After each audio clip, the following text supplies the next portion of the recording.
Hola amigos, ¿cómo están? Vamos a tener este espacio que se llama El SEO Humano y es un espacio donde voy a entrevistar a diferentes gerentes generales de empresas y tratar de ver al ser humano detrás del rol. Tratar de ver al ser humano, al ser espiritual detrás del rol, conocerlo, entenderlo, porque muchas veces cuando uno ve un SEO piensa que wow, esta persona, inalcanzable, pero vamos a ver que detrás de los gerentes generales también hay seres humanos con preocupaciones, con miedos, y la idea es conocer al ser humano detrás del rol y también conocer estrategias las cuales se usan para manejar el factor humano en sus organizaciones. Así que bienvenidos a este espacio. Bienvenido, Luis Felipe, gracias por aceptar esta invitación. Estamos empezando contigo. Y me parece que es el invitado ideal para empezar. Yo y Luis Felipe somos buenos amigos de mucho tiempo y bienvenido. Excelente, David. Muchísimas gracias por la invitación. La verdad que es un honor poder compartir este tiempo contigo y ojalá que podamos tener una conversación que, que nos inspire y nos dé alguna ruta para que toda la audiencia aprenda un poquito y vea los retos que enfrentamos desde diversas posiciones que a veces nos toca ocupar. Gracias, Luis Felipe. Y primero, quizás cuéntanos un poquito de ti, dónde estudiaste, un poquito de tu experiencia y cómo llegaste a ser CEO de Interbank. Perfecto. Mira, yo, bueno, soy peruano, nací en Lima, estudié en el Colegio Santa María, luego, después de darme cuenta que no quería ser médico, decidí ser administrador de empresas, entré a la Universidad del Pacífico, 5 años maravillosos, donde conocí mucha gente, incluido a la que hoy es mi esposa. Luego de la Universidad del Pacífico, entré a trabajar a una compañía minera en un Perú diferente al de hoy, donde habían pocas inversiones, estamos hablando del año 92, 93, recién entrando a la época final del terrorismo en el país y un país con pocas oportunidades. Sin embargo, me enganché en una linda empresa, que es Minera Yanacocha, que comenzaba sus operaciones en ese momento y se llevó a convertir en la empresa minera de oro más grande de América Latina, ¿no? O sea que súper, súper contento por haber estado en los inicios, pero yo siempre tenía claro que quería salir a hacer una maestría en el extranjero. Entonces, después de 3 años de graduado, en el año 95 decidí aplicar para una maestría en el extranjero y me fui a New Hampshire, en TAC, Dartmouth College, una universidad muy bonita que me gustó mucho por el entorno, por el tamaño que tenía, por la especialización que tenía o que tiene en finanzas y en administración de empresas. Fueron también 2 años maravillosos. Y luego ya tocaba decidir qué iba a hacer después de mi MBA. Y tomé la decisión de quedarme a vivir por 2 años en Estados Unidos. Ese fue el acuerdo con mi esposa. Pero las oportunidades se fueron dando y terminamos quedándonos 10 años en Estados Unidos. Wow. Y llegó un momento que ya con 3 hijos decidimos regresar a Perú, que era el lugar donde sabíamos que siempre queríamos vivir. Ahí me enganché con el grupo Interbank en ese momento, Intercorp hoy. Entré a trabajar al negocio de fondos mutuos, como gerente de los fondos mutuos. Luego pasé ya al banco a ver el negocio hipotecario. Luego vi banca personal. Y en el año 2011 se presentó la oportunidad de la gerencia general. O sea que ya tengo por terminar mi año 11 como gerente general de... Luis Felipe, ¿a qué edad fuiste gerente general de Interbank? A los 40. A los 40. Súper joven, la verdad. Sí. Súper Sigo joven. siendo joven, por si acaso, pero sí, lo tomé bien. Ok, magnífico. Bueno, linda carrera, la verdad. Y quizás ahora un poco, yéndonos un poco fuera del trabajo, si yo te preguntara a ti que, además del trabajo, porque sé que el trabajo te apasiona, porque te veo súper comprometido en lo que haces, ¿qué, qué te apasiona fuera del trabajo? ¿Qué pasiones tienes fuera? Mira, mi principal pasión fuera del trabajo es el deporte, ¿ya? De 2 formas.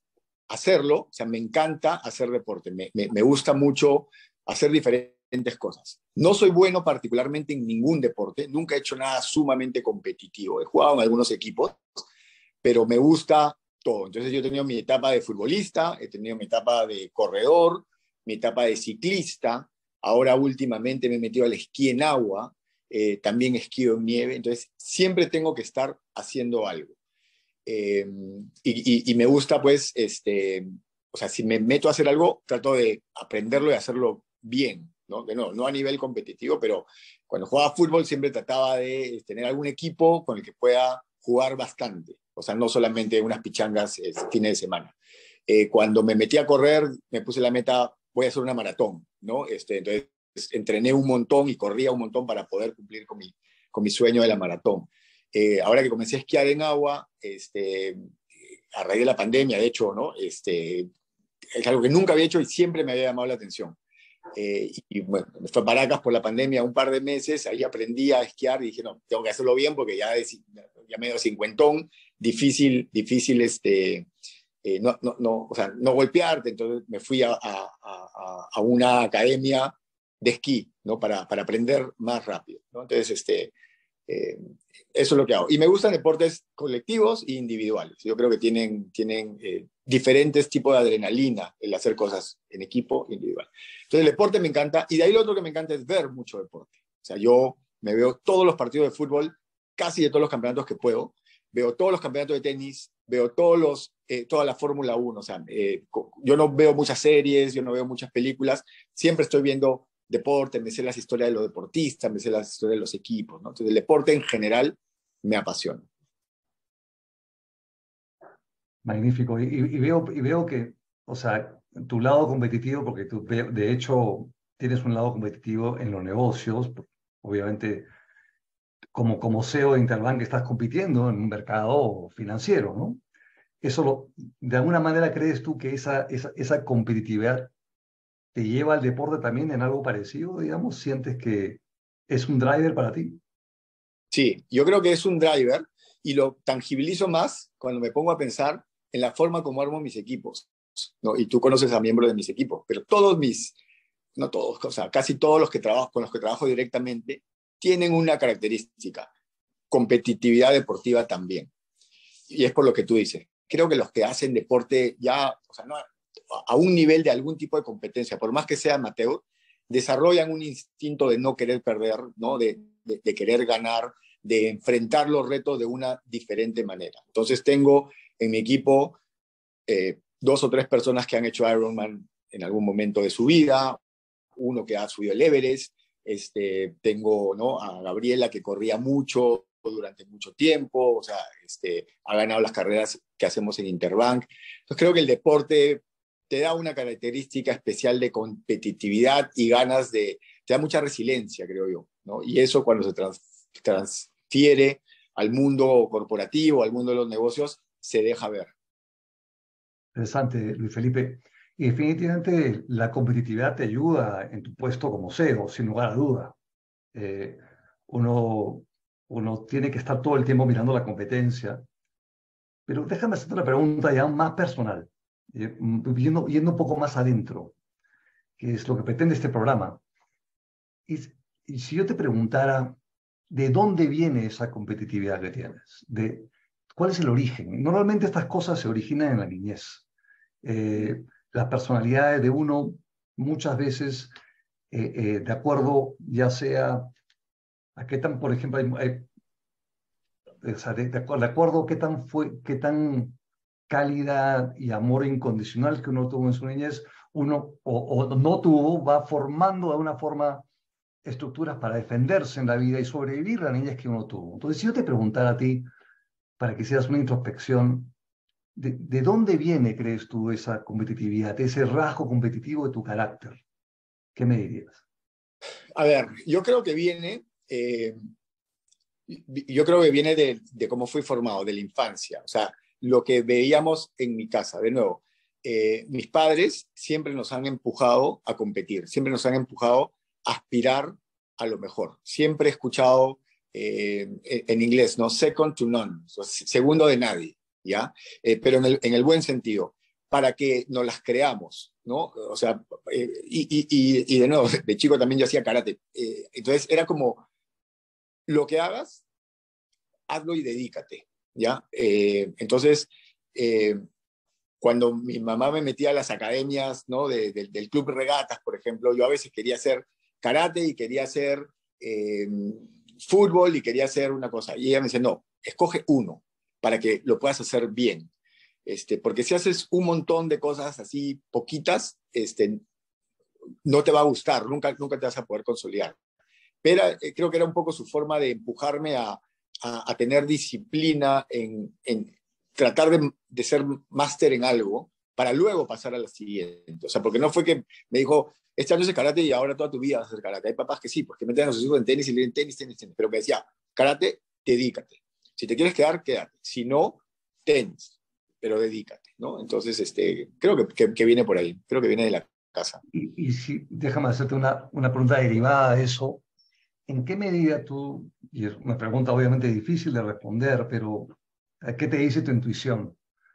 ¿En qué medida sientes que de alguna manera el amor de tus padres está condicionado a que seas exitoso en lo que hacías? Wow, ¿qué tal pregunta? Eh, Se a llama el ver, ser humano esto. sí, sí.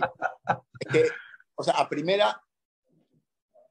primera reacción te provoca decir, no, nada que ver, ¿no? O sea, pero claro, mis papás siempre me han empujado a ir por más, siempre, ¿ya? Y nunca han tomado la actitud de, pucha, pobrecito, no le sale, no puede. Siempre ha sido, dale, y eran bien estrictos. Entonces, cuando algo yo no lo completaba o no le ponía la pasión que les había transmitido que le quería poner, ellos me lo hacían notar, ¿no? Sobre todo mi mamá, o sea, ellos siempre han jugado muy bien en equipo, ¿no? Pero siempre me han hecho notar que ser mediocre no es aceptable. O sea, eso siempre ha estado bien presente. Entonces, yo no te digo que condicionaban su amor, pero claramente me empujaban mucho y cuando yo no hacía lo que me había comprometido a hacer, me lo hacían notar de alguna manera, ¿no? Entonces quizás eso ha ido formando también esta ganas de estar encima de las cosas, ¿no? Por supuesto, por supuesto. Y definitivamente te ha ayudado mucho. O sea, esa formación posiblemente le debes a tus padres estar donde estás en este momento, ¿no? Porque definitivamente eso te ha ayudado en la vida para llegar a donde estás. Pero pero todo tiene su yin y su yang, ¿no? Todo tiene su lado bueno y su lado oscuro. Entonces, si yo te preguntara, Luis Felipe, el lado oscuro de ser competitivo, o sea, ¿qué, ok, vemos el lado bueno sin lugar a duda y vemos que te ayuda un montón. Pero si tuvieras que reflexionar, y también la pregunta sigue siendo difícil, ¿cuál es el lado oscuro de ser competitivo? O sea, yo creo que el lado oscuro de ser competitivo es quizás a veces te pones una presión innecesaria. Creo que tienes que aprender a manejar situaciones en las cuales los resultados no salen como tú te lo esperas, ¿no? Eh, pero hasta que aprendes pasas por procesos de muchísimo estrés, de muchísima ansiedad. Y me ha pasado a mí, de hecho, en diversos momentos de mi vida, de mi carrera, es que no te gusta perder. Y eh, a veces perder es un tema de perspectivas también, ¿no? Entonces creo que eso es, ¿no? Que te puede generar demasiado estrés, esta sensación de competitividad quizá te crea murallas con otras personas que te ven de una manera que quizás tú no quisieras que te vean de esa manera, ¿no? Y, y, y si tú pudieras escoger, si pudieras realmente escoger tú, y no necesariamente es algo que podamos escoger, porque muchas veces la formación de niños nos marca una personalidad, pero si tú pudieras escoger eh, cambiar algo de ese aspecto, ¿lo cambiarías o lo dejarías tal cual, del aspecto competitivo? No, yo creo que lo mantendría, David, porque creo que me ha llevado a ser la persona que soy. Creo que sí me considero una persona exitosa, creo que he aprendido a manejar una serie de situaciones creo que es un proceso de aprendizaje importante que te permite ser una mejor persona. Y entonces yo creo que sí, pues que yo creo que ser competitivo te mantiene, o sea, yo creo que el opuesto competitivo quizás es la complacencia, y creo que la complacencia puede ser eh, algo que puede ser un descarrilador de tu vida o de tu carrera, ¿no? Entonces, Sí, sobre todo nos estás hablando de personas que tienen puestos altos como tú, sin lugar a duda. Y Luis Felipe, de hecho, a ver, las personas cuando te ven a ti, te ven en tu puesto, te ven exitoso, o sea, gerente general de Interbank, asumen que ya la tienes hecha, que ya lograste mejorar en todo lo que tenías que mejorar, pero la realidad no es así, pues. O sea, todos somos un work in progress realmente. Y si yo te preguntara a ti, eh, eh, que nos cuentes una lección que te dejó un fracaso, algún logro no alcanzado, que nos cuentes un poquito qué pasó y cuál fue la lección. Porque realmente también los CEOs se equivocan. sí, sí. Yo le agradezco mucho a un logro no alcanzado temprano en mi carrera, ¿ya? Cuando bueno, yo fui a cabo pues, a un buen colegio, una buena universidad, para conseguir mi primer trabajo, que te contaba en Yanacocha, no fue muy difícil conseguirlo. Habían pocas oportunidades en el Perú, pero la verdad es que me citaron un par de entrevistas y fluyó muy fácil, ¿no?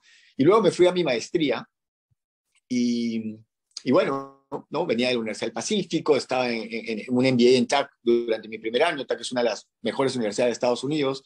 Y dije, voy a trabajar en banca de inversión, ¿no? Y mandé mi resumen, ¿no? Lo preparé, vi cómo se preparaba un resumen y lo mandé seguramente como a 15 o 20 bancos de inversión en Estados Unidos.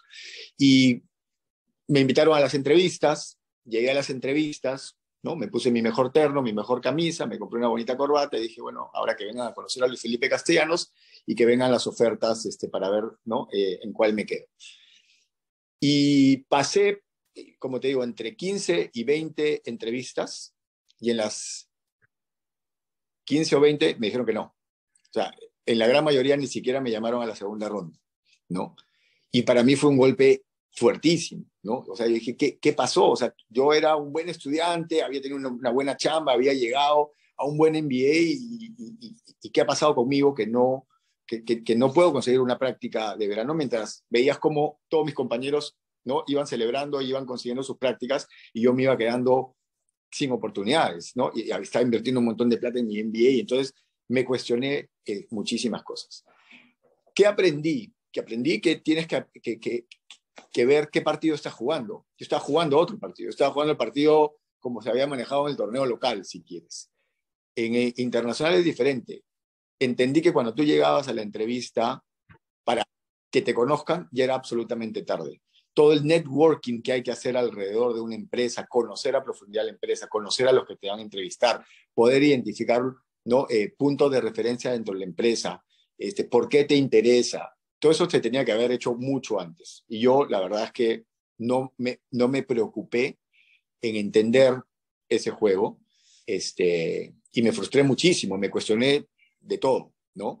Y entonces aprendí dos cosas. Tienes que leer muy bien tu entorno, aprender bien qué partido estás jugando, sobre todo si estás en un entorno cambiante, y luego resiliencia, ¿no? Porque seguí, y a los que ya me habían dicho que no, los volví a llamar y le dije, dame otra oportunidad, hasta que me salió una, y de ahí todo ya se comenzó a encaminar un poquito más. Para mí, full time, ya sabía lo que tenía que hacer, y lo hice, y me fue bien. Pero te puedo decir que ese periodo de tiempo donde muy rápido, entre 15 o 20 bancos me dijeron gracias, fue bien duro, fue bien duro para mí, ¿no? Entonces la resiliencia y aprender a leer el entorno y jugar la regla de juego del partido que te toca jugar es clave, y no dejar las cosas al azar.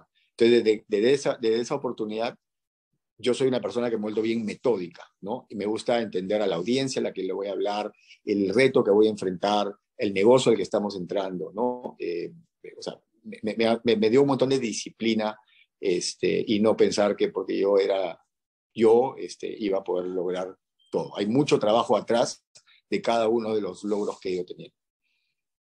qué buena lección para todos en realidad, ¿no? Creo que es una linda lección, una experiencia.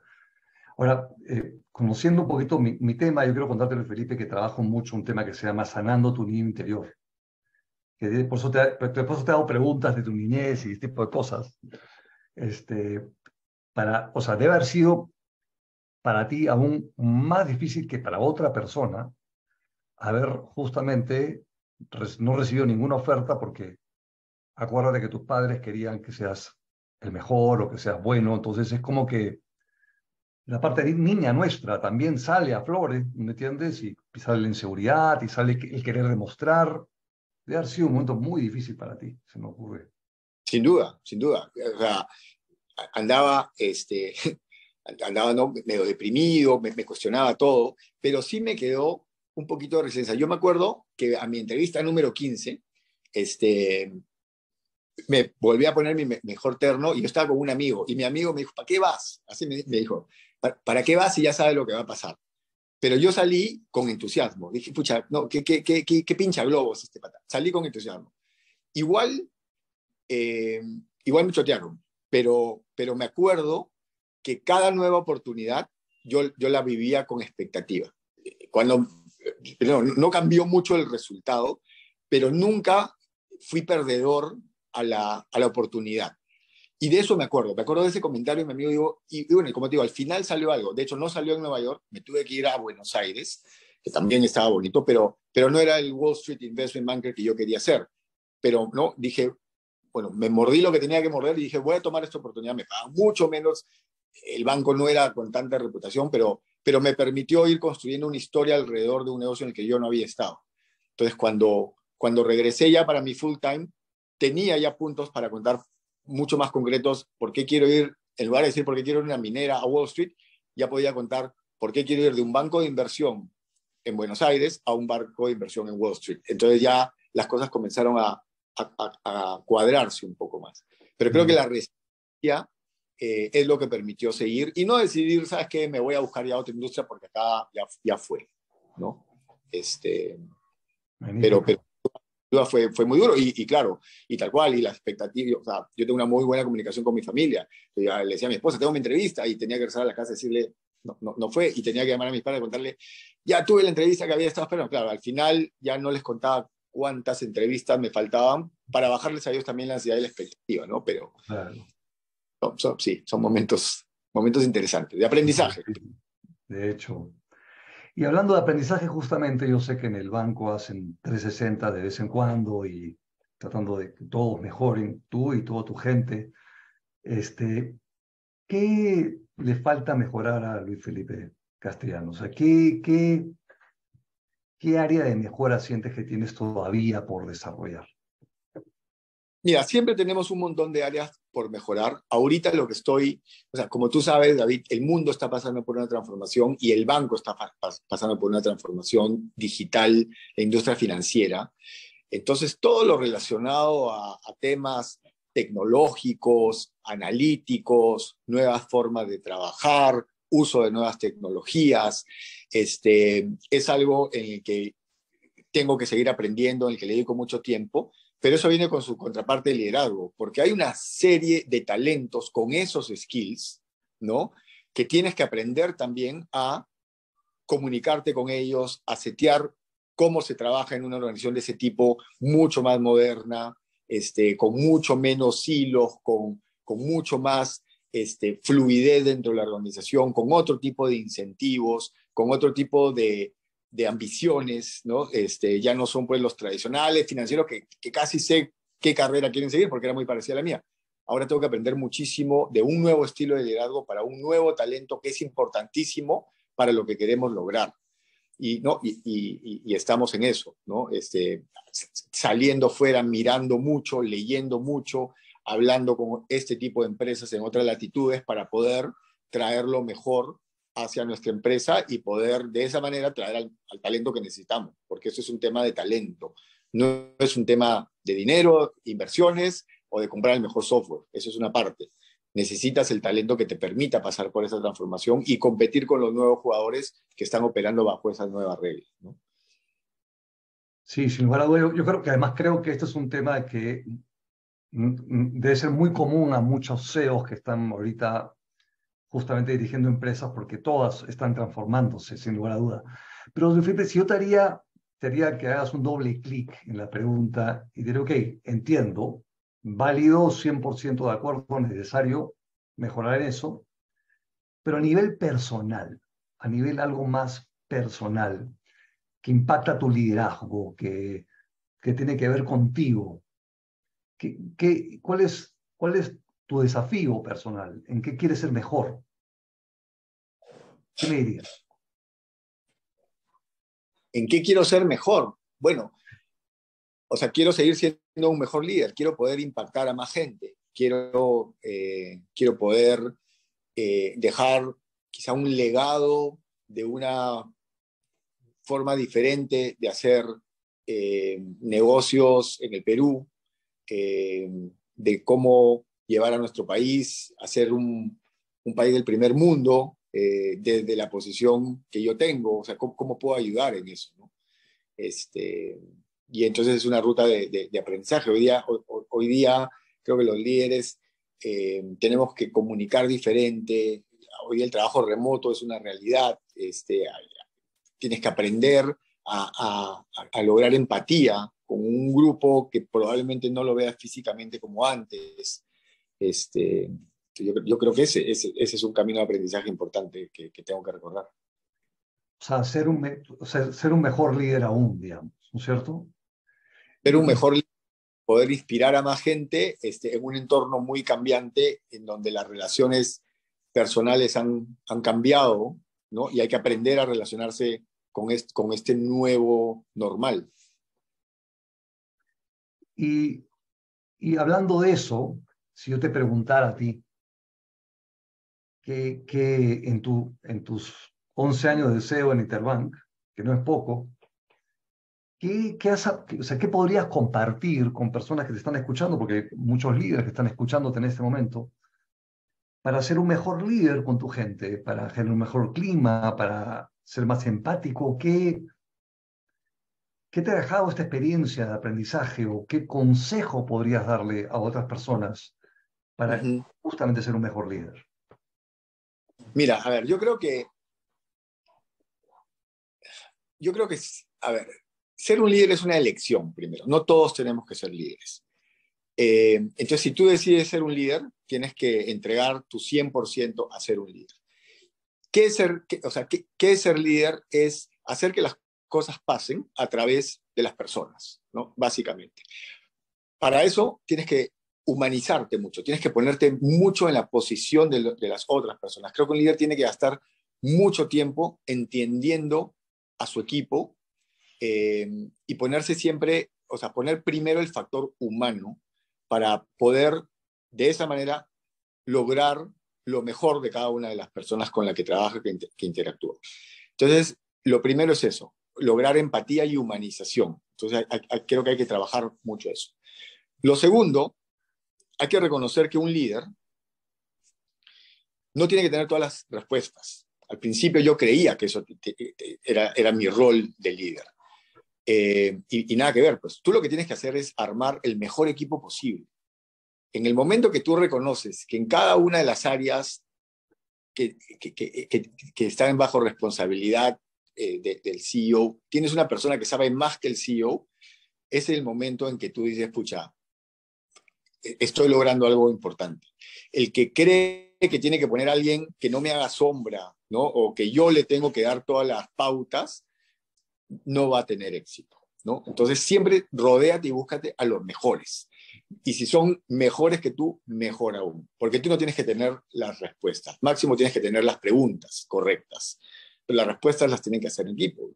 Y tú, bueno, o sea, ¿yo qué voy a saber más de riesgo que, no sé, que mi VP de riesgos? ¿O qué voy a saber más, no sé, de sostenibilidad o de legal que mi VP de sostenibilidad o legal? ¿No? O de banca retail que mi VP de retail. Ellos son los tromes, ellos son las capas en eso. Yo tengo que asegurarme que tienen los recursos para poder brillar, ¿no? Y si ellos brillan, me va a tocar brillar a mí. Y creo que el último punto es que sí es un rol del líder, ¿no? Poner la visión clara. ¿A dónde vamos? O sea, y que esa visión sea inspiradora, que te permita que al compartir esa visión común sea un movilizador de las personas que están trabajando en la organización. Entonces, dedicarle mucho tiempo a poner una visión que sea inspiradora, que sea retadora, que movilice y encargarte de que esa visión sea entendida y compartida con todos, ¿no? Y de ahí otro rol que no podemos dejar de lado es el tema de que los líderes hacemos talento, clima y cultura, ¿no? Entonces tienes que estar involucrado en traer a los mejores, estar involucrado en hacer el shaping o moldear la cultura organizacional que se necesita para ser exitoso en el mundo de hoy o que convive con los valores importantes de la organización, ¿no? Entonces, dedicarle mucho tiempo a la cultura organizacional, a permitir que los colaboradores vivan los valores que se han definido como importantes para la organización, es otro rol del líder. Eso no es asociado a recursos humanos. Magnífico. Luis Felipe, pero déjame hacerte una pregunta que mucha gente lidia con este problema. A ver, ¿cómo lo has resuelto tú? Tú me dijiste que empatizar, humanizarte termina siendo crucial para ser un líder. Pero muchas veces las metas agresivas, y me queda claro que Interbank tiene metas recontra agresivas, y el foco en las metas genera un fenómeno que se llama ceguera de atención, que es te concentras mucho en las metas y todo lo que está acostado pierde importancia y en eso te deshumanizas y pierdes empatía. Entonces, ¿cómo haces para no perder empatía siendo Interbank una organización tan orientada a las metas? ¿Cómo, cómo te pasa? O sea, estoy más interesado que cómo le pasa a Interbank, cómo te pasa a ti. O sea, ¿cómo haces tú como líder para no deshumanizarte cuando hay mucha presión por los objetivos?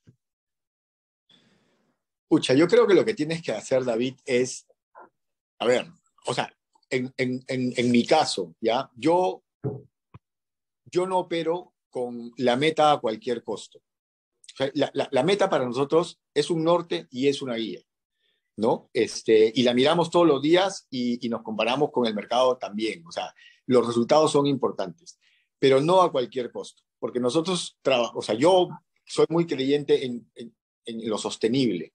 A veces alcanzar una meta a cualquier costo no te va a permitir alcanzar la meta del siguiente año o tu objetivo del siguiente, porque exprimiste a la persona o a la organización de tal manera que la estás posicionando para el fracaso en el siguiente periodo.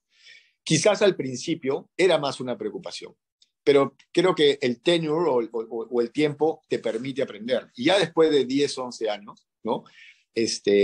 Puedo manejar esto de una mejor manera.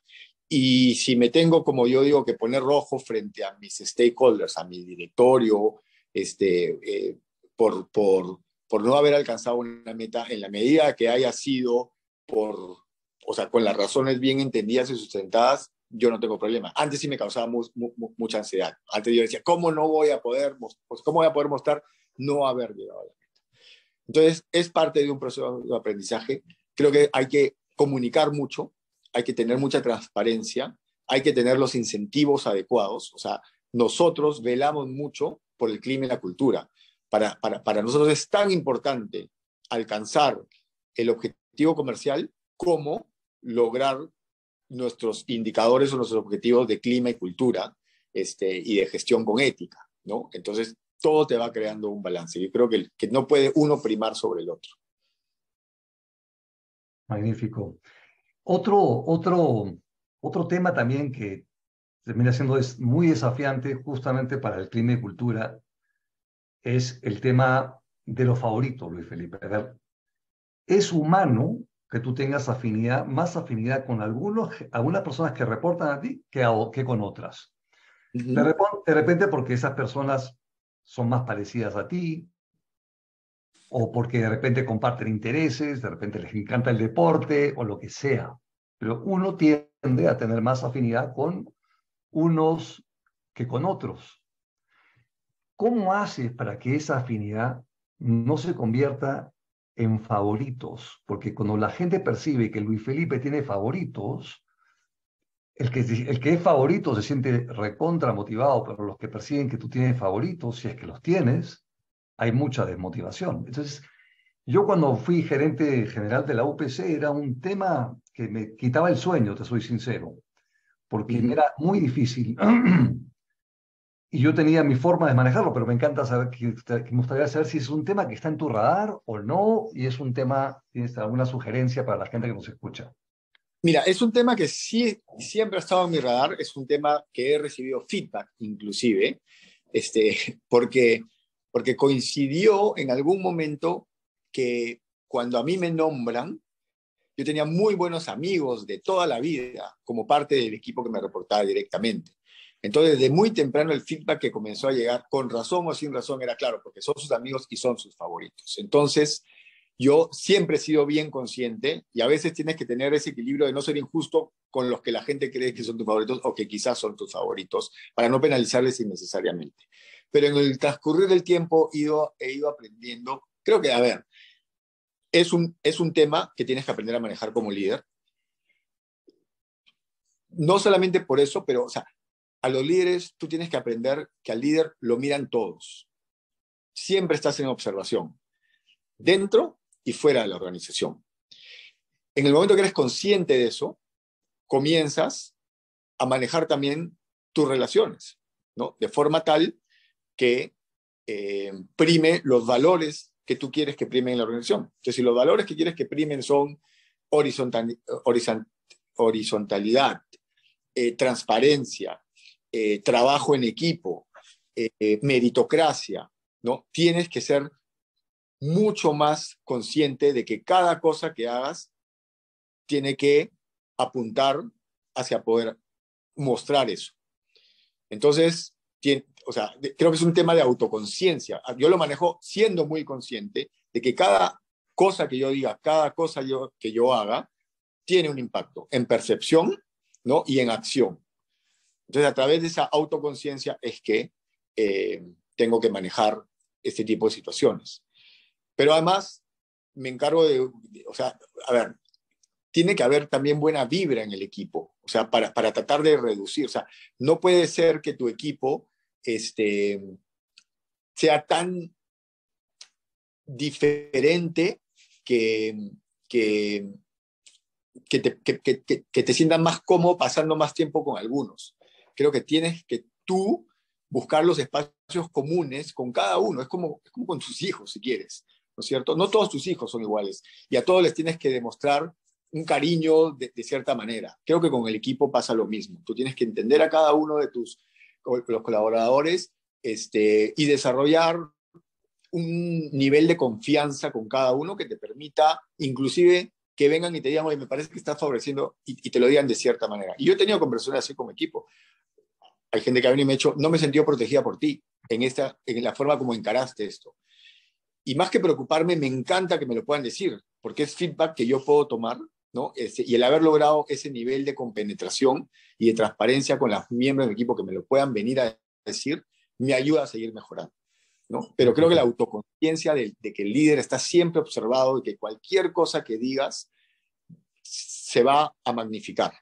Eso me permite en las relaciones o en los comités de créditos, ¿no? O sea, porque, como te digo, es a diferentes niveles. A veces yo puedo decir, esa empresa no me gusta. Y yo sé que ese comentario va a marcar a esa empresa por mucho tiempo, porque los chicos lo escuchan y dicen, no, pero si a Luis Felipe no le gusta esta empresa, mejor no la miremos, no la traigamos, no hagamos. Y quizás puede ser un comentario bastante ligero, ¿no? Entonces, ese pequeño ejemplo también me ha permitido a mí aprender de que yo tengo que ser muy cuidadoso en cómo comunico, ¿no?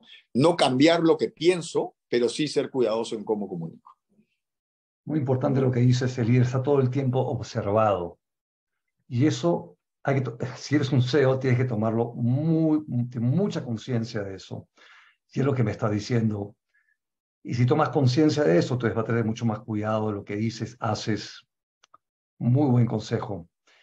Y, a ver, Luis Felipe, si yo te preguntara ahorita en Interbank, de los puestos que tienes en Interbank, ¿cuál es un puesto crítico para ti?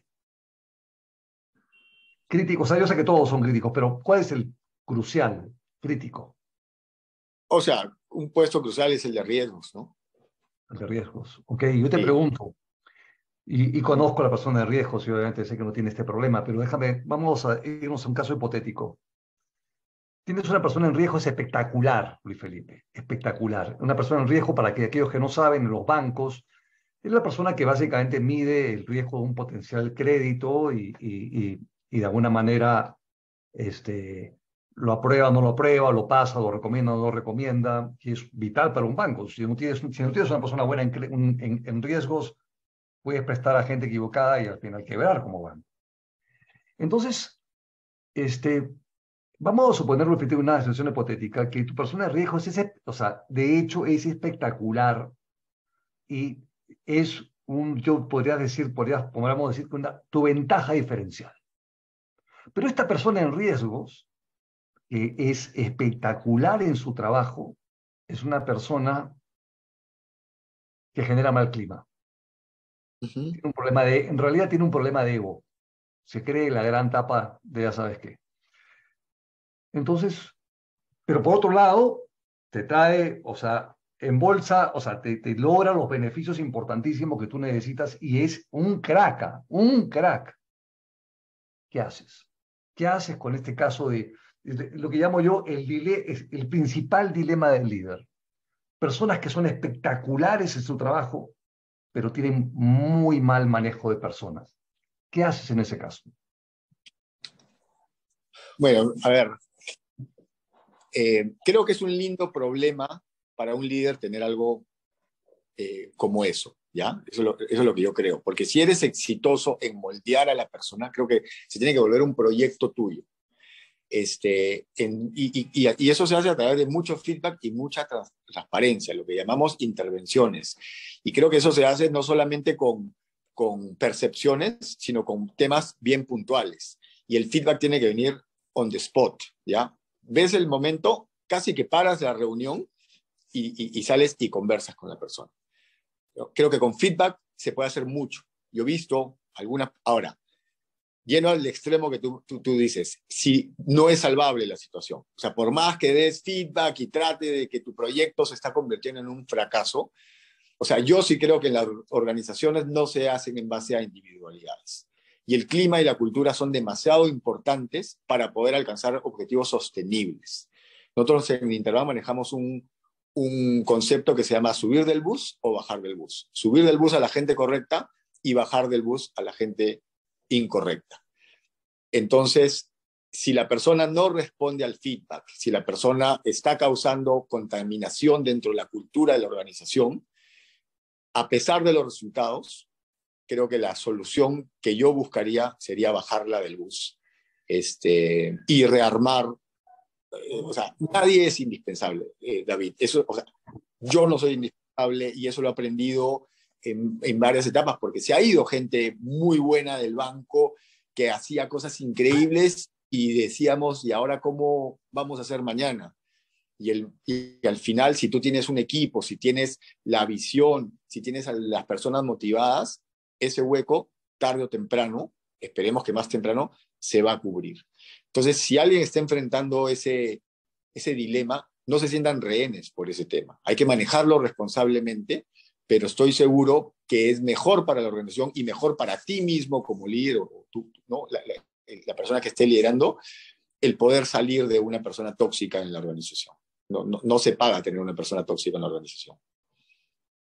Yo no puedo estar más de acuerdo contigo. Estoy de acuerdo contigo que se empieza con feedback, se empiezan con mucho, como tú dices, hacer un proyecto de esta persona para el SEO, pero obviamente para que la persona cambie, tiene que querer cambiar, Luis Felipe. Y hay gente que no quiere cambiar. Y Sí, entonces eso es un momento donde ya tienes que tomar una decisión. de acuerdo. Clarísimo. Y quizás terminando, haciendo una pregunta final, nos están viendo muchos líderes. ¿Qué, qué consejo, aparte de lo que hemos hablado hoy, que hemos dado muchísimos consejos, sin lugar a duda, qué consejo le darías a la gente que quiere ser un CEO como tú, que le interesa ser un CEO como tú? ¿Qué consejo le darías? A ver, el consejo es, como dije, ser líder es una elección. Para mí yo siempre digo eso. O sea, no todos tenemos que ser líderes. Tú puedes ser muy bueno técnicamente en algo y desarrollar una muy buena carrera y no tener que manejar equipos, ¿no? Porque al final el liderazgo es manejar equipos, como dije, hacer que las cosas pasen a través de la gente. Ahora, si decides ser un líder y ir por esa ruta, entrégate con todo, ¿no? ¿Y qué significa liderar? Es setear la visión y hacer que la gente comparta esa visión, poderlos inspirar, ¿no? En base a esa visión y conseguir los recursos para que cada uno sea exitoso y brille más que tú. Entonces, el consejo es, yo cuando asumí mi rol de líder más importante, porque yo había sido líder de algunos equipos, ¿no? Cuando fui CEO, pasé años muy duros desde el punto de vista de manejo emocional, ¿no? Porque sentía que tenía que tener todas las respuestas, tenía que la valla estaba altísima, o sea, Interbank ya le iba bien, y yo sentía, ¿no? Hay veces que te toca darle la vuelta a una compañía, no, acá había que mantener un éxito sostenido, y por la forma como yo era, tenía mucho miedo al fracaso, ¿no? Y creo que el consejo que puedo dar es que está ok no saber, eh, está ok preguntar, está ok pedir ayuda, está ok no tener las respuestas. Eh, entonces yo creo que los líderes somos vulnerables y hay que reconocer nuestra vulnerabilidad, porque recién cuando reconocemos nuestra vulnerabilidad, nuestro equipo nos trata de ayudar, y no simplemente de ver como una persona lejana que me tiene que dar todas las respuestas. Entonces, si yo comenzara de nuevo, tomaría mucho más de la ayuda que había disponible para mí en ese momento. Pero quizás por ego, quizás por desconocimiento, quizás por mi competitividad, yo no quería mostrar flaqueza. Hoy, después de 10, 11 años de líder en Interbank, no tengo ningún problema en decir, no sé. No sé, pero si nos juntamos, lo podemos resolver. Si preguntamos a la gente correcta, si investigamos, lo podemos resolver. No tengo que tener todas las respuestas. Creo que eso te permite vivir mucho más contigo mismo, te permite alinear a la organización para ayudarte. Claro que hay momentos, o sea, no puede ser el siempre no sé, hay momentos que tienes que dar cierta dirección en base a las experiencias que has vivido, en base a la visión que has seteado. Pero cuando enfrentes un problema, no sientas que tienes que tener todas las respuestas. Eso a mí me ha ayudado muchísimo. Qué lindo consejo que tiene que ver con la esencia de este espacio, Luis Felipe, porque el consejo que nos estás dando a los CEOs, a los líderes, es sean vulnerables, no tengan miedo a ser vulnerables. Y yo quiero decirte que cuando un líder se muestra vulnerable, es el momento donde se acerca mucho más al equipo, se humaniza. Y obviamente, al hacerte vulnerable, le das una confianza a la gente que está trabajando contigo. Y como tú das confianza, recibes confianza. Así que es un consejo maravilloso y muchísimas gracias por darlo. Muchísimas gracias por esta entrevista maravillosa que sé que va a inspirar a muchos líderes que nos están escuchando. Gracias, Luis Felipe, por todo. No, David, muchas gracias por la invitación y nada, sigamos, que creo que mientras mejor nos vaya a todos los líderes y a todas las empresas en este país, vamos a ser un mejor país y yo creo que estamos todos en eso. Magnífico. Gracias, Luis Felipe.